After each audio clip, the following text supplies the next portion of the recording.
இன்றைய முதல் வாசகம் திருத்தூதர் பணிகள் நூலில் இருந்த வாசகம், அதிகாரம் 9, வசனம் 1 முதல் 20 முடிய. அந்நாட்களில் சவுல் சீறி எழுந்து ஆண்டவரின் திருத்தூதர்களை கொன்றுவிடுவதாக அச்சுறுத்தி வந்தார்.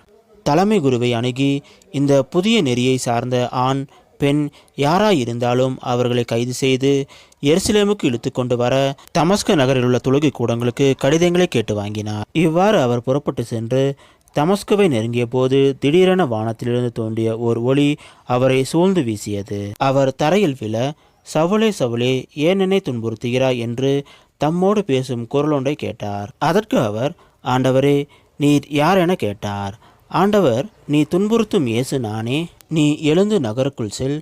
நீ என்ன செய்ய வேண்டும் என்பது அங்கு உனக்கு சொல்லப்படும் என்றார். அவரோடு பயணம் செய்தோர் இக்குரலை கேட்டனர். ஆனால் ஒருவரையும் காணாமல் வாயடைத்து நின்றனர். சவுல் தரையிலிருந்து எழுந்தார். தம் கண்கள் திறந்திருந்தும் அவரால் எதையும் பார்க்க முடியவில்லை. எனவே அவர்கள் அவருடைய கைகளை பிடித்து அவரை தமஸ்குவுக்கு அழைத்து சென்றார்கள். அவர் 3 நாள் பார்வையற்றிருந்தார். அந்நாட்களில் அவர் உண்ணவும் இல்லை, குடிக்கவும் இல்லை. தமஸ்குவில் அனனியா என்னும் பெயருடைய சீடர் ஒருவர் இருந்தார். ஆண்டவர் அவருக்கு தோன்றி அனனியா என அழைக்க, அவர், ஆண்டவரே, இதோ அடியேன் என்றார். அப்போது ஆண்டவர் அவரிடம், நீ எழுந்து நேர்த்தெரு என்னும் சந்துக்கு போய் யூதாவின் வீட்டில் சவுல் என்னும் பெயருடைய தர்சு நகரத்தவரை தேடு. அவர் இப்போது இறைவனிடம் வேண்டிக் கொண்டிருக்கிறார். அனனியா என்னும் பெயருடைய ஒருவர் வந்து தாம் மீண்டும் பார்வையடையுமாறு தம் மீது கைகளை வைப்பதாக அவர் காட்சி கண்டுள்ளார் என்று கூறினார். அதற்கு அனனியா மறுமொழியாக, ஆண்டவரே, இம்மனிதன் எருசலேமுள்ள இறை மக்களுக்கு என்னென்ன தீமைகள் செய்தான் என்பதை பற்றி பலர் கூற கேட்டிருக்கிறேன். பெயரை அறிக்கிடும் அனைவரையும் கைது செய்வதற்காக தலைமை குருக்களிடமிருந்து அதிகாரம் பெற்று இங்கே வந்திருக்கிறான் என்றார். அதற்கு ஆண்டவர் அவரிடம், நீ செல். அவர் பிற இனத்தவருக்கும் அரசருக்கும் இஸ்ரேல் மக்களுக்கு முன்பாக எனது பெயரை எடுத்துச் சொல்ல நான் தேர்ந்தெடுத்து கொண்ட கருவியாக இருக்கிறார். என் பெயரின் பொருட்டு அவர் எத்துணை துன்புற வேண்டும் என்பதை நான் அவருக்கு எடுத்து காட்டுவேன் என்றார்.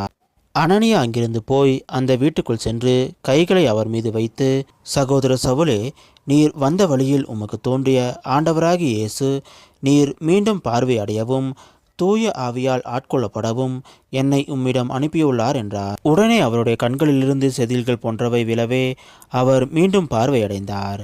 பார்வையடைந்ததும் அவர் எழுந்து திருமுழுக்கு பெற்றார். பின்பு சவுல் உணவு அருந்தி வலிமை பெற்றார்.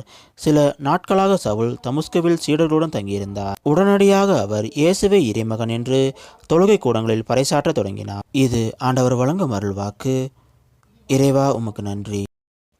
இன்றைய நற்செய்தி புனித யோவான் எழுதிய நற்செய்தியிலிருந்து வாசகம், அதிகாரம் 6, வசனம் 52 முதல் 59 முடிய. அக்காலத்தில் நாம் உண்பதற்கு இவர் தமது சதையை எப்படி கொடுக்க இயலும் என்ற வாக்குவாதம் அவர்களிடையே எழுந்தது.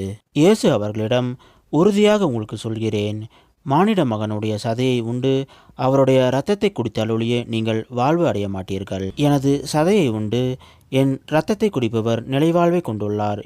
நானும் அவரை இறுதி நாளில் உயிர்த்தெழ செய்வேன். எனது சதை உண்மையான உணவு, எனது இரத்தம் உண்மையான பானம்.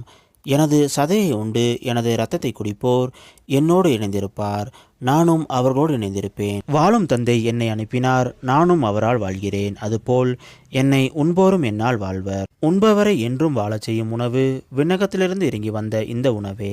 இது நம் முன்னோர் உண்ட உணவு போன்றது அல்ல. அதை உண்டவர்கள் இறந்து போனார்கள்.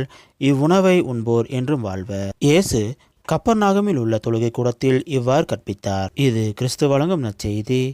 கிறிஸ்துவே உமக்கு புகழ்.